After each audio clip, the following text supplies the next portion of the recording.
True story. Ever since getting the Mido Multifort around 3 to 4 months ago, I've sold off about 15 watches in my watch collection. It's safe to say the Mido has ruined watch collecting for me. The truth is, after all these years of watch collecting, I've gotten bored of your typical everyday style, go anywhere, do anything watches. Your black dial, oyster case, oyster bracelet, or Jubilee bracelet. My dream watch used to be the Rolex Explorer 36, and I've modeled a lot of my purchases after that. But I've gotten bored of it. Then I came upon the Mido Multifort in 35, and in my gut, I had a feeling that it was something that I was looking for. It was that breath of fresh air that I really needed. So I took the plunge. I bought it, and it's safe to say it was a massive success for me. Mido has been in the watch game since 1918, when founder Georges Cherne, an experienced watchmaker, founded the brand. Interestingly, in the 20s, Mido was already producing unorthodox watch cases. With their watches associated with the automotive industry, Mido found a niche in watches in the shape of radiator grills, including the Mido Ford, and perhaps the most popular amongst all, the Mido Bugatti. In the 30s, the Mido Multifort line was born and became their flagship seller until the 50s. In 1973, Mido released the Mido Multistar, a square-shaped case resembling a TV with an integrated bracelet. Now, for those that will undoubtedly bring this up, 3 years later, in 1976, Patek released the Nautilus. So homage this, homage that. I don't think that whole genre of debate is going to be really applicable in any way here. Over 50 years later, in 2023, Mido released the Multifort Big TV, a 40mm TV case shape which became an instant classic in the integrated style sports watch era.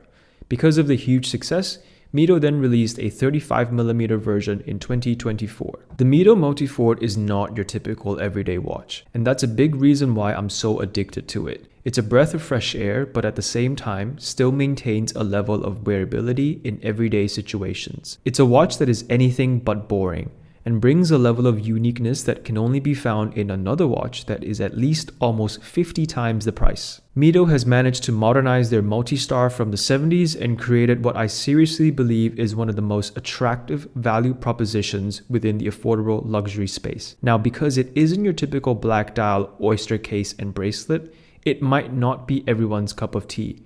But if you are getting bored of your standard everyday watches, and you're looking for something more interesting with the same level of wearability, then look no further than the Multifort TV. Now, fair warning, it could be detrimental for your watch collection.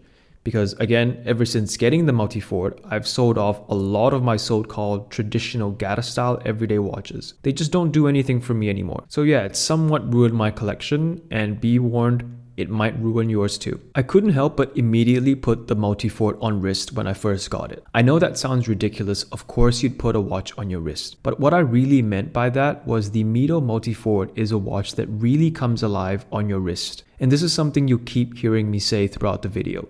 The wearing experience is really something else, and it's nothing like I've ever really had before. For a 35mm watch, it wears true to size. It wears extremely comfortably on my 6-inch wrist. It's no doubt a small watch, and it wears like a small watch, but it's every bit sporty and gives off a tough vibe that is durable enough to withstand everyday wear. It's a small watch with a good wrist presence. That's how I'd describe the wearing experience. It means business, but you can still comfortably wear it all day without any concerns. Now, this is not something I've really experienced before, but the Mido Multifort elevated my outfit regardless of what I was wearing and what context it was. With any other watch, I've always had to plan my outfits based on the watch. For example, I don't wear a field watch with a suit and tie, but with the Multifort, it does its magic on wrist. Let me show you. Here's the Mido Multifort on a classic blue jeans and white t-shirt combo. Obviously no problems here given the versatility of the outfit pairing. Gives off very casual yet sporty vibes and is a look that is an instant classic. Here's another outfit, a more lazy day outfit if you will. Black hoodie and very casual gray sweatpants combination. Not only does it match well with the lazy day outfit,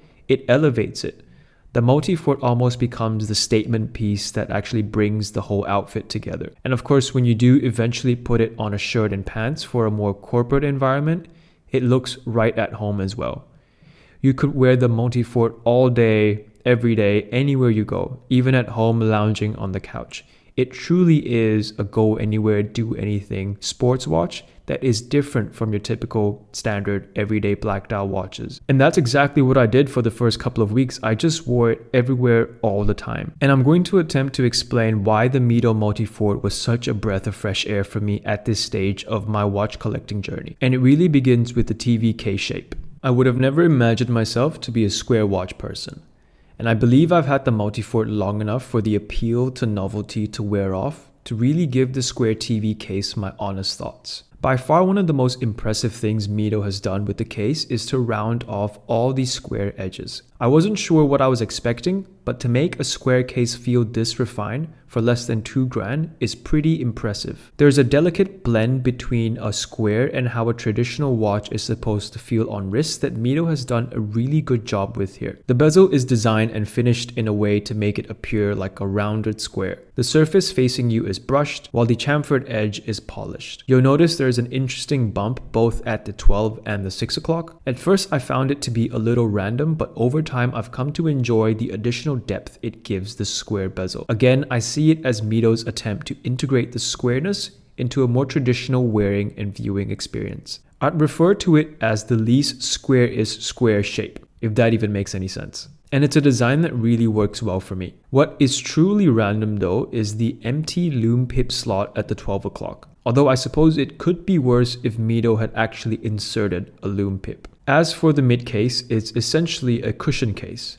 and it does an excellent job allowing the bezel to blend into the overall shape and design of the watch. One of the design aspects that I really appreciate is how clearly you can identify the outline of the square base that sits directly beneath the bezel. It protrudes and is slightly larger than the bezel, giving the case a more hefty wearing experience on wrist. The lines are clean and very, very sharp, simple and effective. Nothing spectacular, nothing Grand Seiko-esque, but I've got no complaints and it's integrated really, really nicely. I'm grateful that Mido went with traditional lugs instead of an integrated one, which has been the trend for the past few years. The fact that the lugs look and function on wrist like any other circular case is one of the reasons why the Multifort wears and looks so well. I'm almost certain that an integrated bracelet would have ruined the Multifort. The case back is another aspect that makes the Multifort as less of a square as possible, but still being obviously a square watch. It's a circular case back, at least where it's protruding and sitting on your wrist. Not to mention, Mido has done an excellent job with the crown guards and have designed it to almost feel quite organic in how they protrude out of the case. So I won't lie, I'm quite smitten. And a big part of it is being really impressed with the design, and it's clear that Mido really put in effort in planning out the case. It's a 10 out of 10 for me, and I'm willing to ignore the random empty lume pip. I'm not sure why Mido has such an obsession with televisions, but one of the first things you'll realize is the dial isn't your regular sunburst blue dial. There's a horizontal stripe pattern going across the dial that is very reminiscent of TV static. The entire pattern section of the dial is raised compared to the surrounding edges, almost as if it was a sandwich dial. Now you can clearly see this effect with the cutout, the most prominent one at the 12 where the date window sits, and again at the 3, 6, and 9 where the cutout allows for the square lume plots to show. Where it becomes even more apparent is where the edges meet the white markers every 5 minutes on the outer edge of the dial. It's then closed off with a square 60 seconds chaptering with numerical printing every 15 minutes. Coming back to the main attraction of the dial,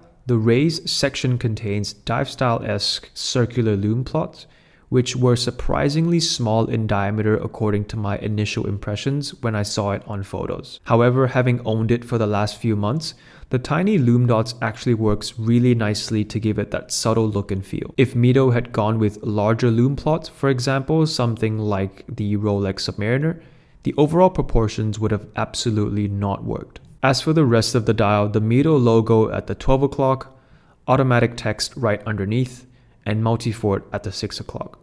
All extremely traditional placements, simple and executed accordingly to the overall sleekness of the piece. The handset is polished and is finished well, nothing spectacular, and just like the rest of the dial, the lume isn't exactly the best. The dial is going to be one of those things that you either like it or you just can't stand it. I thought the sunburst and the static lines were going to drive me absolutely crazy, but to be honest, I don't really notice it half the time. And when I do, I think it adds a level of depth and character to the Multifort. I think Mido made a good decision to opt for a H-Link bracelet on the Multifort. It goes rather well with the square case. Again, an integrated bracelet would have ruined it for me. And H-Link bracelets are always fun when executed properly. The construction is what you'd expect at this price point. There's quick release solid end links, which is very convenient, but personally I don't see the bracelet ever coming off the Multifort. It completes the watch and the entire wearing experience. The H-links themselves are finished well and are individual solid links, but nothing mind-blowingly spectacular. For once, I'm going to appreciate that a butterfly deployant clasp was used instead of a regular clasp.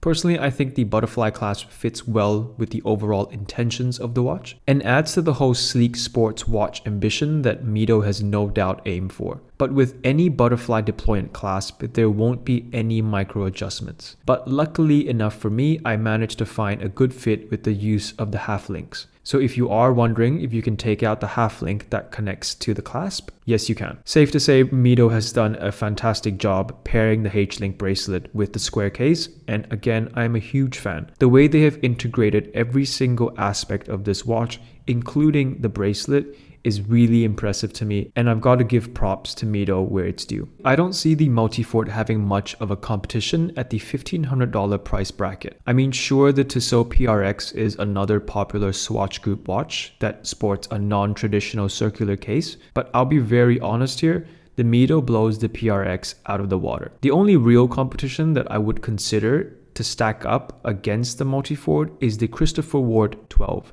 They're priced relatively similarly and are both extremely high quality timepieces with their own unique design and characteristics. Although you've probably guessed it, if I had to pick one, it's going to be the Multifort. I was actually in between the 12 and the Multifort and just thought the Mido had that much more character. And I haven't regretted my decision one bit. I may be absolutely smitten by the Multifort in 35mm, but I can acknowledge that it isn't for everyone. At around $1,400, the Multifort is by no means cheap, and it's very close to the entry-level affordable luxury price point. But the Multifort doesn't have all the build quality of an entry-level luxury watch. Don't get me wrong though, it's finished well, but it lacks that luxury heft. And the finishing, while good, is really just standard for the price. So if you were looking at the Multifort as a step into affordable entry-level luxury, it might disappoint, at least compared to the likes of the Christopher Ward 12. But if you're looking for something different but still has that everyday sports nature, then the Multifort is an excellent pick. And the Multifort does so much more than just novelty. Mido has done a great job reviving a 70s classic into a modern, sporty, well-designed everyday watch. So if you're on the fence, I'd suggest you giving this one a shot. And it doesn't hurt that the Mido Multifort looks like a watch that costs tens of thousands of dollars more. And if any luxury watch snob decides they want to have a go at you with all homage controversy, then just let them know the Nautilus is really a Mido homage. Thou shut them up. Has the Mido Multifort convinced me to stay away from typical explorer style GATA, go anywhere, do anything everyday watches? It kind of has. Like I said in the beginning of the video, ever since I got the Mido, I've stopped wearing a lot of my typical GATA style watches entirely.